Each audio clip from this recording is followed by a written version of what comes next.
definitely cause a deformity or genetic degeneration by breaking down the nerve system of an infant and fetus in their wombs, right? And that's what has been actually reported at the time, but there was no immediate action. This is still ongoing fight.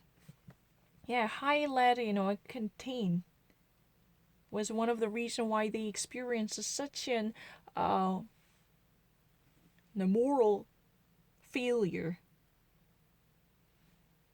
because of those representatives as well as the high-ranking politicians who have been alerted on the issue refused to handle the issue by paying a proper attention or allocating proper budgetary funds to address the issue and redress the grievances. Why? Because those constituents are very poor and impoverished or poverty stricken, so they were actually technically abandoned and deserted from the representatives of their community.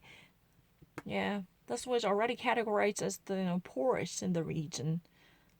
So far, there was no imminent help to, repair the pipeline that would, promise much cleaner water.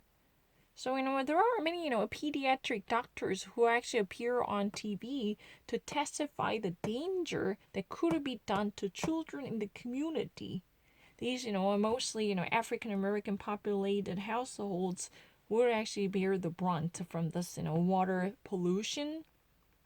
Yeah, even actually, that was a reminder of the Erin Brockovich for sure. It was truly a sequel to Erin Brockovich, for sure. I do remember that. High lead, contained in the water that was supposed to be at least reasonable and healthy, because it was supposed to be a potable drink water. If you ever actually, open up a faucet and a speakoat, turn on the speakoat, you would expect to have a clean water and potable water. But that was heavily tainted with such a high concentration of lead, well beyond the limitations that could be acceptable by any standards, neither by the FDC, FDA also. Right, that's what has been said. I'm not lying. And also, one of the things, that was specifically interesting, if I ever actually go back to the cases, there are multiple variables and variants that could truly actually play a role in this equation to allow patients to be spared from this type of symptoms, right? But the problem is, some of them are actually, okay, but most of them truly actually, had to wage a hefty fight after day 5 of the diagnosis, because they actually feel such an ominous omens and symptoms that would actually pound upon their lungs, and they actually testify that it was very tough for them to actually go over or overcome that Humpty Dumpty period. It was really such a fight of vehemence, because people all actually said one thing in common. They confessed to all, saying that it was really painful, it was excruciating, it was actually almost life-threatening pains that would be unbearable. But there should be more research to be done.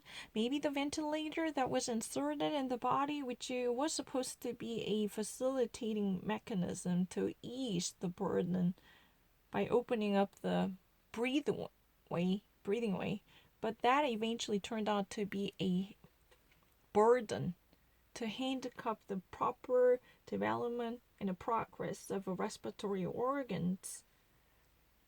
That was one of the reasons why they actually had such a difficulty to deal with the issue. But there was no non-factors that have been clarified up until this moment with a clear understanding. But maybe, what the genetic factors, if you were actually born with such a debilitating lungs in the first place, that you're in a weak point where weakness, lies in respiratory organs, then you would actually be definitely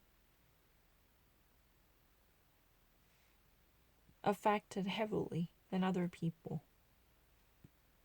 That's what has been said. But majority of people already actually laid out a clear understanding about the symptom. So it made this fight very difficult. I'm not lying. That's what you do.